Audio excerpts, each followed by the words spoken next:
Cara agar terhindar dari fitnah Dajjal. Keluarnya Dajjal merupakan satu perkara yang pasti. Dajjal akan berusaha menyesatkan manusia dari jalan Allah Subhanahu wa Ta'ala, sehingga orang yang beriman semestinya mengetahui sifat serta fitnah-fitnah Dajjal agar terhindar dari kesesatannya. Pengetahuan tentang kiat agar kita terlindungi dari fitnah Dajjal sangatlah penting, karena kita semua menyadari bahwa saat ini kita hidup di akhir zaman. Siapa saja yang nanti akan bertemu Dajjal, bisa saja ia akan terpedaya oleh fitnahnya dan menjadi pengikutnya. Nabi SAW telah menunjuki pada umatnya mengenai apa saja kiat untuk membentengi diri dari fitnah Dajjal. Beliau telah meninggalkan umatnya dengan penjelasan yang amat jelas, karena fitnah yang satu ini adalah sebesar-besarnya fitnah yang ada hingga akhir zaman. Bahkan setiap Nabi selalu memperingatkan dari fitnah ini, terkhusus Nabi Muhammad SAW sebagai penutup para nabi. Melanjutkan pembahasan serial Dajjal sebelumnya, berikut kami ulas cara untuk menghindari fitnah Dajjal.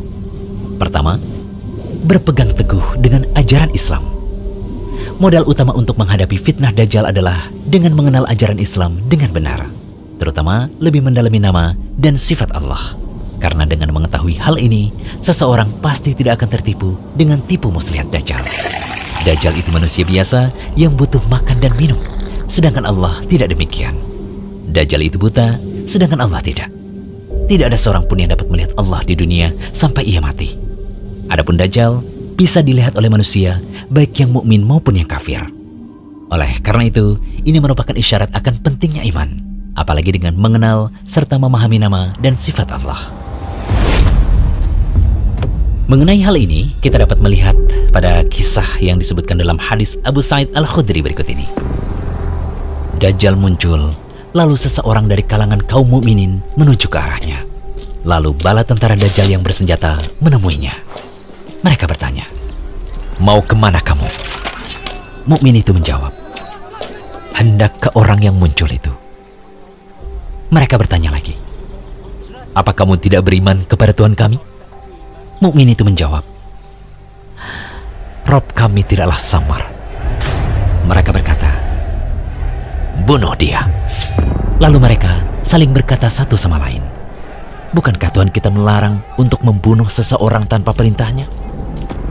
Mereka membawanya menuju Dajjal.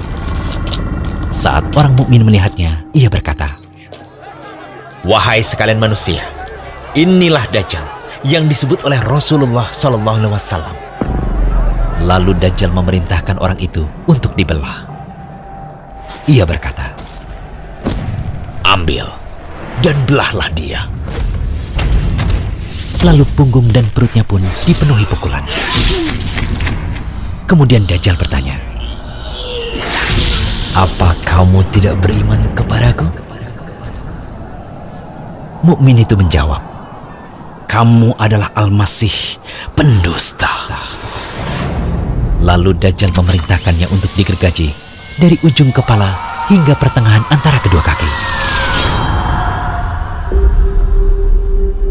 Kemudian Dajjal berjalan di antara dua potongan tubuh itu, lalu berkata, "Berdirilah." Tubuh itu pun berdiri. Selanjutnya, Dajjal bertanya kembali kepadanya, "Apa kamu beriman kepadaku?" Ia menjawab, "Aku semakin mengetahuimu." Kemudian orang mukmin itu berkata, "Wahai sekalian manusia, sesungguhnya Dajjal tidak akan bisa berbuat seperti ini lagi kepada siapapun setelah aku." Lalu Dajjal mengambilnya untuk disembelih.